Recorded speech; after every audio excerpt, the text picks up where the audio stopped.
Елбасы Нұрсұлтан Назарбаевтың үкіміне сай бүгін Қазақстанда қаралы күн жарияланды. Аза тұтуға байланысты республика аумағындағы ойын-сауық мәдени шаралар кейінге шегеріліп, бұқаралық ақпарат құралдарында көңіл көтеретін бағдарламаларды көрсету тоқтатылды. Ал еліміздің барлық аймағы Ақтөбе халқымен бірге екендіктерін түрлі іс-шара арқылы жеткізді. Бұған еліміздің шетелдердегі елшіліктері де қолдау білдіріп, мемлекеттік туымызды төмен түсірді. Тілші материалына назар аударайық. Қазақстан халқы Ақтөбедегі қайғылы оқиға құрбандарын аза тұтады. Оқиға орын алған Ақтөбеде таңсәрден қалың жұрт қаладағы 56-55 әскери бөлім орналасқан ғимарат алдына жиналды. Мұнда қаралы митинг өтті. Қаскөйлердің қолынан қаза тапқан сарбаз Досбол Сапар, әскери бөлімшенің офицері Даниэль Майлыбаев және шартты түрде әскери борышын өтеуші Берік Қалиевті 1 минут үнсіздікпен еске алды.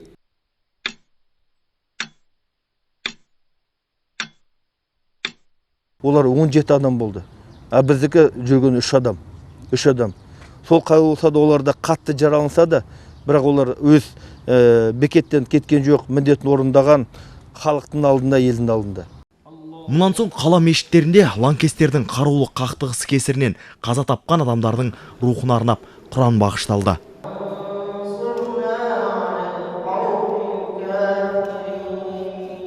Ислам діні бейбітшілік пен ауызбіршілікті қолдайды. Бұл жағдай ешқандай адамгершілікке жатпайтын жатқылық дейді дін өкілдері. Кешегі қаскөйлердің қолынан қаза болған бауырларымыздың отбасыларымен бірге екендігімізді, оларға әрдайым дұға тілекте екендігімізді жеткізгіміз келеді. Жалпы ұлттық аза тұту тек Ақтөбеде ғана емес, бүкіл ел аумағын қамтыды. Астанада әуелі түнде жерден 111 метр биіктікте желбіреп тұрған Астанадағы бас байрақ төмен түсірілді. Сондай-ақ ұлттық ұланның офицерлері елдің тыныштық жолында басын өлімге тіккен қарулас батыр ұлдардың рухына тағзым етті. 1 минут үнсіздік жариялады.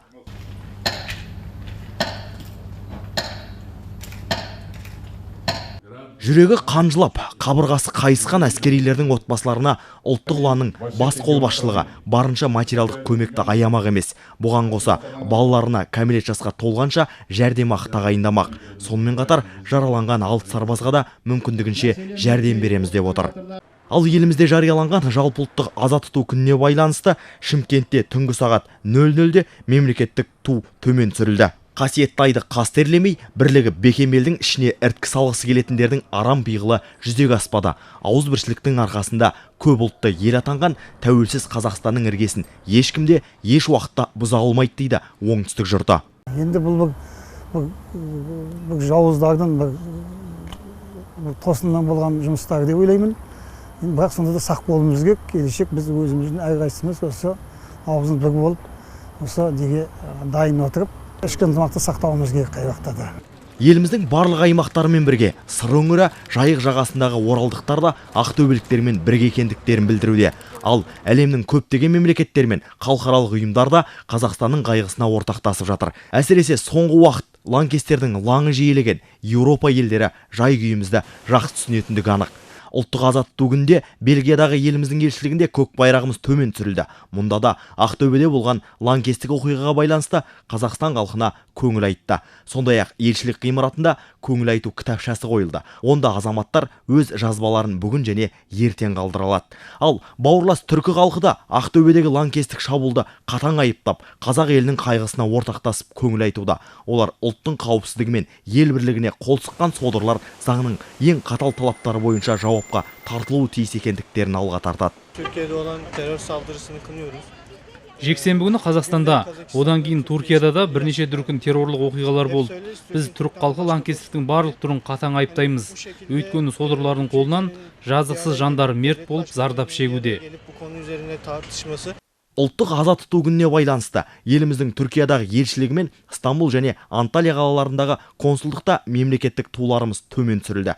Нұрбек Байбосын аймақтағы тілшілердің көмегімен қорытынды жаңалықтар. Террористерге тосқауыл қойып, тосын соққыға төтеп берген ақтөбелік жауынгерлердің ерлігі ел аузында. Олармен қатар лаңкестік оқиға салдарынан бейбіт тұрғындар да қаза тапты. Бұл азаматтардың есімі халық жадында мәңгі сақталады. Ендеше марқұмдардың есімін тағы бір еске салып өтсек. Қарсы барлау қызметінің майоры Даниэль Майлыбаев, ұлттық ұлан сарбазы кіші сержант Қалиев Берікжан қатардағы жауынгер Сапар Досбол Еркінбекұлы, Паллада дүкенінің сатушысы Андрей Максименко, Ақтөбе қаласының тұрғыны Николай Анищенко, күзет қызметінің маманы Мерхан Тәжібаев, қала тұрғыны Михаил Матросов.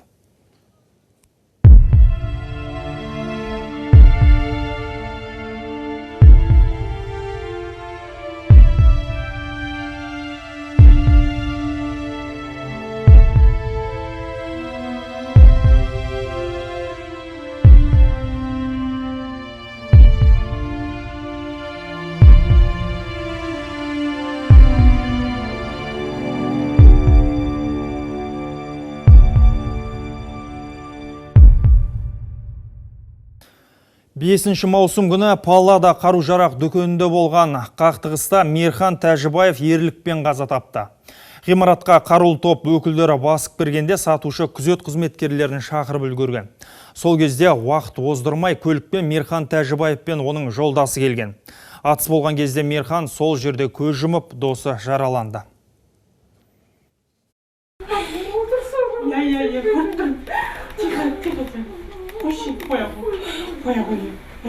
Бүгін Есенбай Тәжібаевтың отбасы қара жамылып отыр.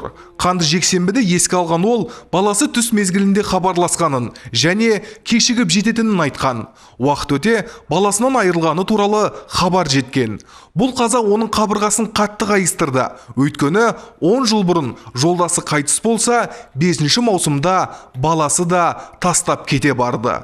Қолына қаруын алып барған кез жаңа жаудың ортасында жалғыз өзі қалып, сондай ерлікпен қаза тапқасын жерде мен де соны енді не қалды о баладан, тек сол ерлігін білсе екен, сондай кеудесін оққа тосып жас болса да қорықпай сондайға барған ерлігін халық білсін, артындағы жастарға үлгі болсын.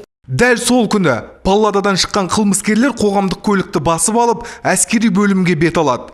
Қақпаны жарып кіріп, автоматпен атыс бастайды. Кезекшілікте жүрген Досбол Сапар, Даниэль Майлыбаев және Берік Қалиев оларға қарсылық көрсетеді. Кескілескен шайқас кезінде қарулы топтың біреуі оққа ұшып, екеуі жараланады. Ал оларға бірінші болып тойтарыс берген 3 әскери жарақат алып көз жұмады. Них было минимум 10 человек. Олар бұрышқа тығылып алып атып жатты. Бізді жаралап бері өткілер келген сияқты. Бірақ мен сол бұрышты ата беріп, бері өтуіне жол бермедім. Қарудан жасқанбай қарсы тұрған жауынгерлер ол күнді 3 әскеридің батылдығымен еске алады. Егер олар тегеурінді тойтарыс бермегенде, жағдай тіпті ушығып кетуі мүмкін еді дейді. Сол себепті олардың есімі сарбаздардың есінде мәңгі қатталады, ел есінде жатталады. Сәкен Сүйтханұлы, Серік Қоңырбаев, қорытынды жаңалықтар, арнайы Ақтөбеден. Ресей Федерациясының президенті Владимир Путин Нұрсұлтан Назарбаевқа Ақтөбедегі террористердің шабуылынан әскерилер мен бейбіт тұрғындардың қаза табуына байланысты көңіл айту жедел хатын жолдады. Онда қаза тапқандардың туған туыстарының қайғысына ортақтасып, содырлардың шабуыл әрекетінен жарақат алғандардың тез арада сауығып кетуін тілеймін делінген. Ақтөбедегі терактіден кейін Қазақстандық қоғам бірлігін нығайта түсуі тиіс. Басты құндылықтарымыз болып қалыптасқан бейбітшілік, келісім мен тұрақтылық негізінде ұйысуымыз керек. Бұл өз азаматтарымыз түрлі ұлт пен ұлыс өкілдерінің пікірі. Қатыгез қан төгіске қатысы бар қанпезерлердің көзін жоюға ел болып атсалысып, билік органдары және құқық қорғаушылармен бірлескен әрекет жасауға әзірміз дейді көпшілік. Халық ойын тыңдалық. Тарапынан да осы керекті жұмыстарды талқылайтын боламыз. Егер де керек болса, осы заңдарға да өзгеріс енгізу мәселесін көтеруді жоспарлап отырмыз. Сондықтан енді осы жағдайлардан кейін үлкен қорытындылар жасалатыны сөзсіз. Енді осы бағытта қандай заңдарды дамыту керек, не істеу керек, бұл жағынан енді біз осы жұмысқа тікелей атсалысуға дайынбыз. Я просто возмущен произошедшим. Елдіктің елдігіне, мемлекеттің тұтастығына қарсы шыққан осы адамдарды өте қатал жазалау керек. Іргеміз берік, мықты мемлекет боламыз десек, заң жүзінде соны қорғауымыз қажет. Ойына келгенін жасатуға болмайды. Еш уақытта ешкім ойлаған жоқ. Терроризм біздің Қазақстанға келеді. Өйткені Қазақстан мемлекеті, Қазақстан елі біздің елбасының басшылығы мен дүниежүзіне көрсетті. бірлігімізді, ынтымағымызды, достығымызды ешкім ойлаған жоқ. Осындай мемлекетке терроризм келеді. Сондықтан бар күшімізді қосып, оған қарсы шығып жоюымыз керек. Сонда күшімізді, бірлігімізді көрсетуіміз керек. Я слышала речь президента. Барлық қазақстандықтар сияқты Ақтөбедегі болған жағдай менің де қабырғама батты. Бүгінде терроризм адамзатқа төніп тұрған қауіптің ең сұмдығы. Біз тұрақтылықты басты мақсат санайтын. Жерінде бірнеше ұлт тұрса да бір-бірін түсінетін. Аспаны бейбіт, болашағы жарқын еліміздің тыныштығына көз алартқандардың теріс пиғылдарына жол бермес үшін өзіміз жұдырықтай жұмылуымыз керек. Я думаю, что меня... Барлық баласы бар, туысы бар, досы бар азаматтар мені түсінеді деп ойлаймын. Қол жеткен биігімізді ешқашан төмендетпей, құндылығымызды өзгертпеуіміз керек. Бұл ретте президентімізді толық қолдаймын. Бұл шаралар елімізде аласапыранды болдырмаудың жолы. Біз өз елімізді, өз жерімізді, бірлігімізді қорғаймыз. Терроризм – это величайшее зло. Біз Еуропаны дүр сілкіндірген лаңкестік әрекеттер туралы көп естіген едік. Өкінішке орай мұндай қасіретті күнді бізде басымыздан кешірудеміз. Ендігі айтатыным, терроризмге қарсы тек жұмыла отырып күресе аламыз. Елбасымыздың бұл бағыттағы бастамаларын біз толық қолдаймыз. Біз сындарлы сәтте өзінің кәсіби шеберлігін көрсете алған құқық қорғау органдарына алғысымызды айтамыз. Олар қаскөйлердің пиғылын аяғына дейін жүзеге асыруына тойтарыс бере алды. Халықтың ішінде 130 халықтар бар, солардың ішінде бірлік жоғары мәртебеге шығып жатыр. Сол мәртебенің ішінде, сол бірліктің ішінде біз қанша жыл бір болып, бір сөз айтып, біз ауызбіршілігіміз бар. Ауызбіршілігіміздің жоғары мәртебеге шығару үшін, елбасымыздың бір саясатында жүру үшін сол терроризміне жол бермейміз. Главной ценности нашего общества. Елбасы тәуелсіздіктің 25 жылдығында қоғамымызда қалыптасқан құндылықтарға қауіп төнгенін атап өтті. Ең бастысы қоғамдық мәселелерді шешуде халық пен биліктің бірлігі болуы тиіс. Себебі мемлекет осы жылдар ішінде бүгін ел игілігін көріп отырған табыстарға қол жеткізді. Мемлекетіміздің тұрақтылығы мен тыныштығын бұзғысы келгендердің артында сыртқы күштердің бар екенін аян. Ұлттық аза тұту күні сол алагөз пиғылдарға қарсы тұралатынымызды, бірлігіміздің мықты екенін көрсетеді. Это событие, которое случилось. Ақтөбедегі террорлық актты ұйымдастырғандарды адам деп айту қиын. Хайуандардың өзі өзгеге қасақана зиян келтірмейді. Елдегі тұрақтылықты теңселтуге мұрша бермеу керек. Ұсталғандарды қатаң жазалап, қарсылық білдіргендердің көзін жою қажет. Оған мүмкіншілігіміз де бар, күшіміз де жетеді. Ұлттық аза тұту күні сөзсіз бұл күн халықты бірлікке шақыратын күн болу керек. Бұдан кейін бұндай жазықсыз қан төгіс болмау үшін халқымыз бұдан да әрі бірге түсу керек. Тәуелсіздік үшін туымыздың төңірегінде шоғырлана түсуі керек деп білемін. Бейбітшілік пен тұрақтылық ең басты құндылық. Осы ішкі бірлігімізге сызат түсіргісі келетіндерге жалпы халық болып қарсы тұруымыз керек. Ел тұрғындарының пікірі осыған саят. Қазақстан жұрты қайғыға ұшыраған отбасылармен біргеміз дейді. Біз сол отбасыларының әке-шешелерімен бірге екендігімізді, солармен бірге осы елімізге төнген қауіппен бірге күресетінімізді нақты білдіріп айтамыз. Мына болып атқан келеңсіз жағдайларға ел болып барлығымыз, тек қана құқық органдарымыз, барлығымыз ел болып күресуіміз керек. Терроризм деген ол жалпы адамзаттық құбылысқа айналып баратқан дүние. Ол адамның ұлтына да, түсіне де қарамайды. Сондықтан да біз қолдаймыз, қанды қолдар өздерінің жазасын алу керек. Это преступники. Жан түршігерлік оқиғаға қатысты қылмыскерлерді жазалау керек. Тәуелсіздігімізге нұқсан келтіргендерге аяушылық болмайтынын айтқан елбасыны қолдаймын. Ақтөбеде болған қайғылы жағдайдан соң қоғамда алауыздық емес, бірлік нығая түсті. Қай қоғамда болатын болсын, азаматтардың қауіпсіздігі мен елдің ішкі тұрақтылығы ең басты мәселе. Қазіргі кезде өзінің ұлттық бүкіл боямасын жоғалтып алған елдер толып жатыр. Құндылықтағы дегендер жайына қалды. Сондықтан да мұндай жағдайда елдің ішкі тұрақтылығы мен саяси тұрақтылығы, елдің ұлтаралық бірлігі деген ерекше маңызға ие болды. Мы в Казахстане живем. Біз Қазақстанда тұрақты ұлттар мен ұлыстар арасында өзара түсіністік қалыптасқан қоғамда өмір сүріп жатырмыз. Бұл бірлігімізді ешкім мызғыта алмайды. Мен президенттің осы тұрақтылықты сақтау жолындағы барлық іс-әрекетін толық қолдаймын. Қиын қыстау кезеңде біздің бірлігіміз беки түседі. Ал егер біреулер басқаша болады деп дәмеленсе, олар мықтап қателеседі. Халықаралық террористер қажетті қаржыны банктер және электрондық терминалдар арқылы алатыны белгілі. Өкінішке орай, жыл өткен сайын мұндай заңсыз қаржыландыру жүйесі күрделеніп, оны анықтау қиын болып барады. Бүгін Елордадағы диалог алаңына 9 елдің қаржы қызметі өкілі жиналып, осы мәселені талқылады. Бұл ретте арнайы қызметтердің қол қусырып отырмағаны айтылды. Мәселен, Еуразия кеңістігі мен ТМД елдеріндегі лаңкестерді қаржыландырған ұйымдар анықталып, оның серкелері түрмеге жабылған. Ресми дерекке сай, олардың қатары 30-дан асады. Мамандар құпия жұмыс істегендердің ізіне күштік құрылымдардың бірлесе жасаған жаңа операциясының арқасында түскен. Жиынға қатысушылар жат пиғылдарға қарсы күресті ширату үшін барлық халықаралық қауымдастық тізе бірігу керек деген пайым жасады. Нам задали вопрос технического характера, мы на них ответили. После этого... Осы уақытқа дейін террористік қылмыс жасаған талай адамды қолға түсіріп қамауға алдық. Бірақ радикалдардың шабуылы бітер емес. Егер бұған жол беріп қойсақ, біздің де жұмысымыздың осал тұстары болғаны. Сондықтан бізге күш біріктіретін кез келді. Терроризммен барлық елдің күш құрылымдары түгелдей тізе қосып күресу керек.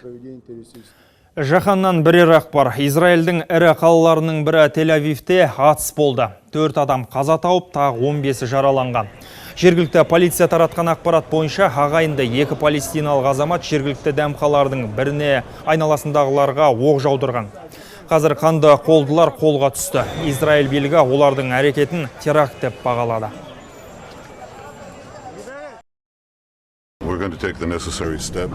Біз қорғауға мұқтаж жандардың қауіпсіздігін қамтамасыз ету үшін барлығын жасаймыз. Тель-Авив орталығында теракт ұйымдастырғандар жазасыз қалмайды. Сондай-ақ бүгін Ирак астанасы Бағдадта қос бірдей теракт болды. Ирак және Левант лаңкестік ұйымының қандықол содырлары ұйымдастырған жарылыстардан 28 адам мерт болды. Тағы 70-тен астам тұрғын жарақаттанған. Ирак астанасының батыс және солтүстік аудандарында тіркелген терактының екеуінде де жанкештілер өздері отырған көлікті жарып жіберген. Ал Түркияның Медиат қаласында болған жарылыс кезінде қаза тапқандар саны артып 5-ке жетті. Ауыр жараланған 2 адам ауруханада көз жұмды. Естеріңізге саламыз. Кеше Медиат аудандық полиция бөлімшесіне жақын маңда жарылғыш зат тиелген көлік жарылды. Салдарынан оқиға орнында 3 адам ажал құшқан. Оның біреуі полиция қызметкері болса, қалған екеуі бейбіт тұрғындар еді. Қазақстан Республикасы ұлттық қауіпсіздік комитеті шекара қызметінің 6 офицері Ауғанстандағы Қазақстан елшілігін 1 жыл күзетіп, елге оралды. Шекарашылар мінген ұшақ Алматы әуежайына өткен түнде келіп қонды. Оларды шекара қызметінің басшылығы мен туыстары сағынышпен асыға күткендерін түсінуге болады. 1 жыл ұзақ уақыт болып көрінгенімен әлемде тыныштықтан тағат кетіп тұрған тұста өзге елде қызмет ету үлкен жауапкершілікпен қатар тәуекелді талап етеді. Қуанарлығы әскери міндетті орындау барысында жеке құрам шығыны мен оқыс оқиға болмаған. Шекарашылардың 2-ші тобы олардың орын алмастыру үшін Ауғанстан астанасына 6 маусымда ұшып кеткен. Сот үкімі. Экспо 2017 компаниясының экс-басшысы Талғат Ермегияев 14 жылға бас бостандығынан айырылды. Мемлекет қазынасына қол сұқты деп күдіктелінген оған ірі көлемде айыппұл салынып, жеке мүлкі тәркіленді. Айыпталушының сыбайластарына да қатысты үкім кесілді. Сот залынан тілшіміз Эльвира Тағайқызының репортажы. Атышулы істің аяқталуын көремдеушілер соттың кіреберісінен бастап кезекте тұрды. Көбісі қылмыстық әрекетке қатысы бар азаматтардың туған туыстары мен қорғаушылары. Бәрінің көңілі қаяу, көздерінде ақталып қалар деген үмітте бар.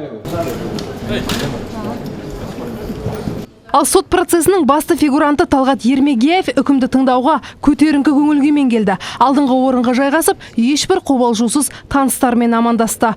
Сот отырысын Астана қалалық мамандандырылған ауданаралық сотының судьясы өткізді. Бірден үкімнің ұзақ екенін айтып, қысқартылған түрін ғана оқып беретінін ескертті. Оның өзі 1 сағатқа созылды.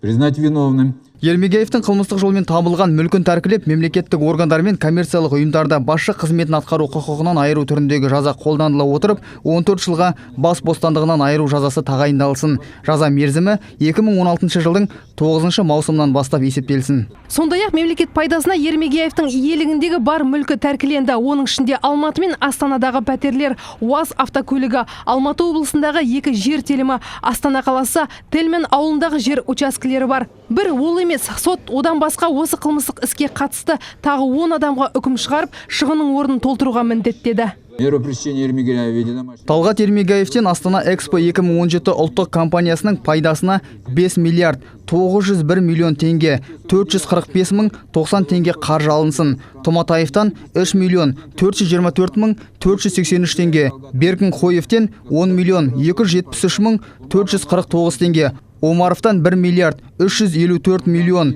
560 мың 899 теңге, Медеуовтен 395 миллион 235 мың 47 теңге, Пірметовтен 202 мың теңге, Дәулетбаевадан 395 миллион 239 мың 947 теңге 75 тиын алынсын. Талғат Ермегеев 2015 жылдың 12 маусымынан бері үйғамақта болды. Оған Экспо 2017 ұлттық компаниясынан 10,2 миллиард теңгені жымқырды деген айып тағылған еді.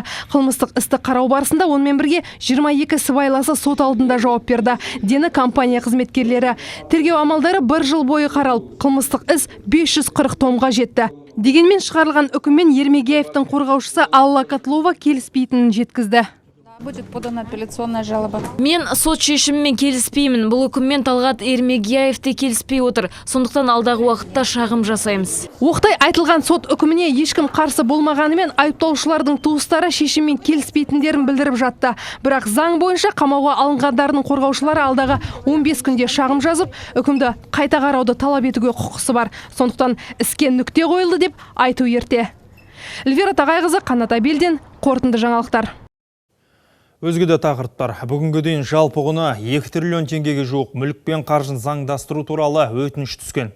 Бұл дәулеттің 1,6 триллион теңгесі жария етілді. Оның ішінде 683 миллиард теңгесі Қазақстан аумағындағы, 2 миллиард теңгесі шетелдегі мүлік, ал 894 миллиард теңге қаржылай капитал.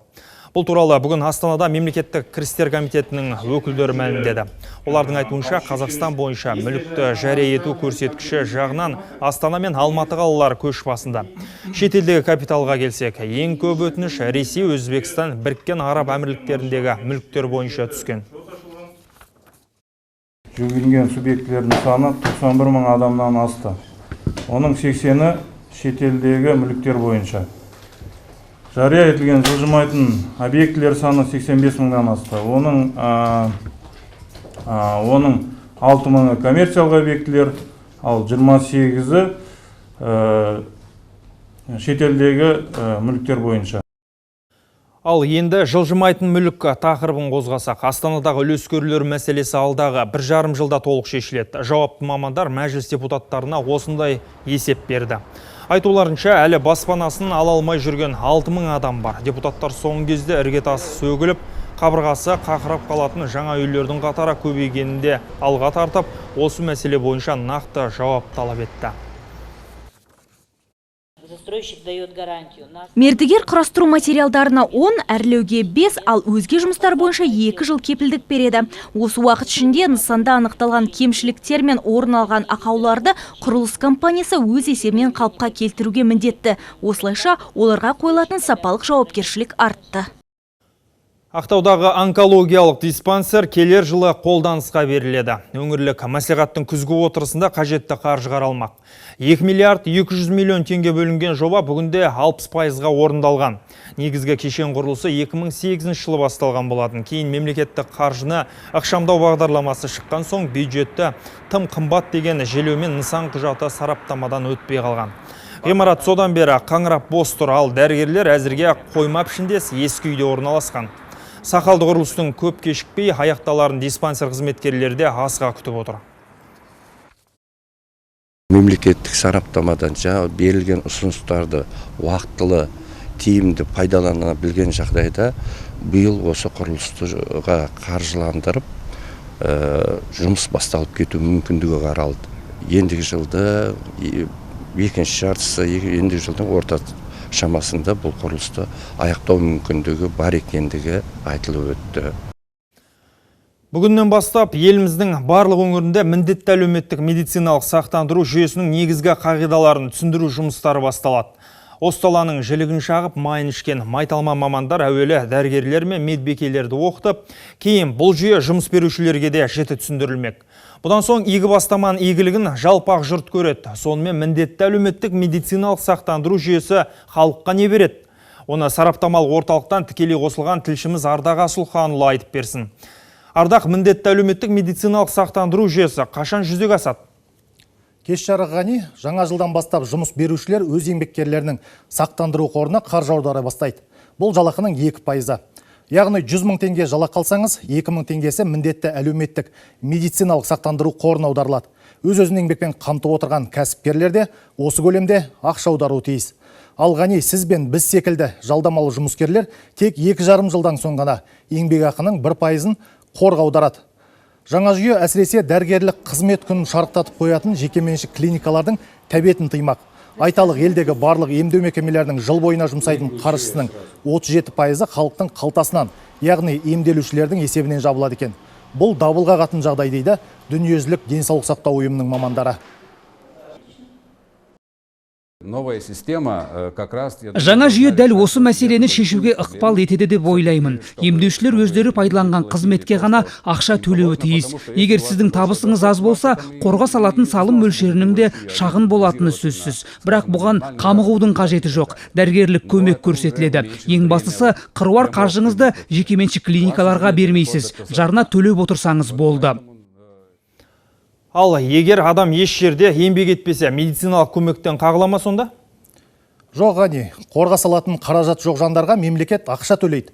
Батыр ана, соғыс ардагерлері, мүгедектер, жұмыссыздар, бала күтіміндегі аналар, зейнеткерлер секілді 12 санаттағы азаматтар міндетті төлемнен босатылады.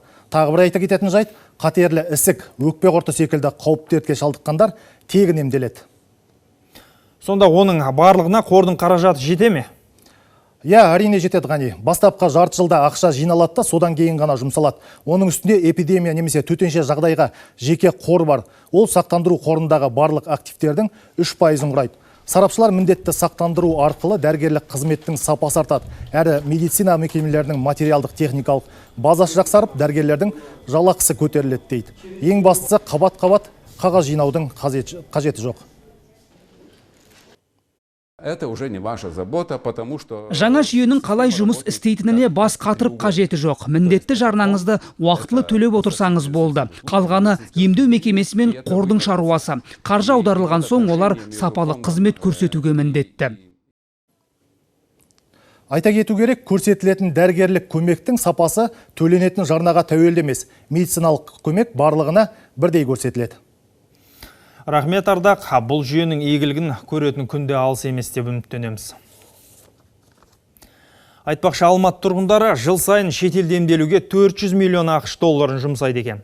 Бұл ақпаратта қала әкімі Бауыржан Байбек мәлімдеді.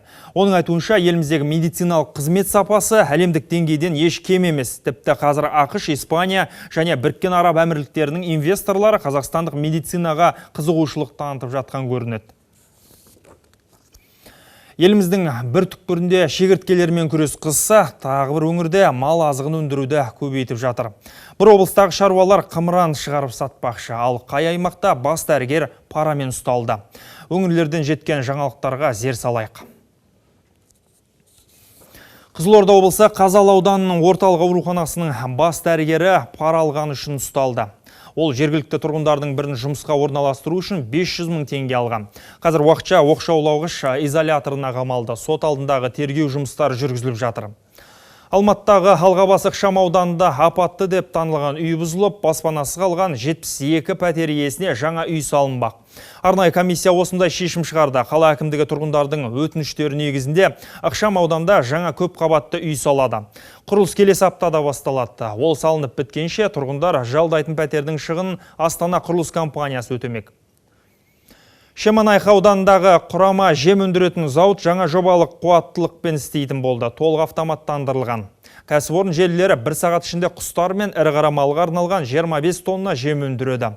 Күніне 3-5 мың тоннаға дейін мал азығының 30 түрін шығарады. Қоспа ретінде глюкоза, күнбағыс майы қосылады. Комбикорм зауыты жанындағы қосалқы шаруашылық ірі агрохолдингке айналуы тиіс. Ал Арал өңірінде шегірткемен күрес басталды. Аймақта зиянкестер 161 мың гектар жерге тарауы мүмкін. Экономикалық зиян келтірушегі 1 шаршы метрге 5-10 шегірткені құрайды. Аумақтың барлық аудандарында химиялық улау жұмыстары жүріп жатыр. Дезинфекциялау жұмыстарын жер үстінде 12 агрегат және әуеден 5 ұшақ жүзеге асыруда. Оңтүстік Қазақстан облысының Созақ ауданында қымыран өндірісі қолға алынды. Арғы шекарасы Бетпақталаға ұласатын, шығысы Мойынқұммен шектесетін Созақтағы шаруалар қолында 10 мыңдай түйе бар. Аруана өндірістік кооперативіне біріккен 15 шаруашылықта 2,5 мыңдай аналық түйе бар. Түйе сүтін өңдейтін цех ашылды. Енді несие алып, жабдыққа жеткізбекші. Кооператив күніне 3000 литрдей сүт сауатын болады. Дәл осы оңтүстік өңірдегі Созақ аудандағы шипалығымен талай жерге танымал болған Қызылкөл биыл қайта толды. Соңғы 20 жылда көлдің суы тартылып, бұрынғы айдынның 25% ғана қалған болатын. Кезінде жағалау демалушылардан босамайтын көлге биыл шағала қайта оралды. Балық та келіпті. Мұны естіген ел Қызылкөлге келіп демалуға дайындалып жатыр. Биыл оңтүстікте көктем жаңбырлы болды. Қызылкөлге құятын 2 өзен мен 1 канал толып ақты. Мамандардың болжауы бойынша қазір көлге 100 миллион текше метрдей су жиналған. Қызылкөл суының тұздылығымен шипалы саналады. Ғалымдар оның қасиетін Израильдегі өлі теңіздің суымен шамалас екенін растайды. Келген адам бір тәуір болып кетеді. Бұл жаңағы көбінесе жарақатқа, дененің қышымаға, жарақатқа келіп емделетін. Бұл емдік қасиеті өте күшті. Кезінде Қызылкөлдің жағалауы тұтас дерлік демалыс орындары болған. Ел мұнда келу үшін кезекке тұрады екен. Берге дәуірлеп тұрған кезде түкпір-түкпірден адам келетін. Россиядан, Қырғызстаннан. Бұл үлкен демалыс орын тұғын. Мысалы, мінерде аш сайымыз бар, кентауымыз бар, жаңа тасымыз бар, тау кентіміз бар. Жан-жағы босамайтын адамнан. Созақ ауданының азаматтары Қызылкөлдің суға толғанын жақсылыққа балайды. Елге ырыс келді деп санайды. Қызылкөлдің ернеуіне толып жақындағаны өңірдегі тек экологиялық ахуалды жақсартып қана қойған жоқ. Кәсіпкерліктің өркендеуіне де оң ықпал етіп отыр. Шипалы көлдің жағалауына санаторий салғысы келген қалталы азаматтар жер телімін алу үшін кезекке тұра бастапты. Қызылкөл қазір бұрынғы бар айдынның 80% толған. Жергілікті билік көлге құятын өзен мен каналдың суын азайтпай ұстауды ойластырып жатыр. Бабата су қоймасы кезінде көлді толтыру үшін салынған. Қазіргі жағдайда осы судың осы деңгейін ұстап қалу үшін содан келіп жатқан каналдағы суды қадағалап отырмыз. Ал жасап осыған жұмыс жасап, судың тиісті уақытылы мөлшер келіп тұруын қадағалап осыған. Әкімдік енді жазда демалуға келгендер үшін жайлы жағдай жасауды ұйымдастырмақшы. Әбдез Рахманұлы, Нұрмахан Мұсатов, қорытынды жаңалықтар, Оңтүстік Қазақстан облысы. Жаңалықтар легін арнамыздың сайтынан да көре аласыздар. Ақпараттар ағынында хабармен бірге болайық ағайын.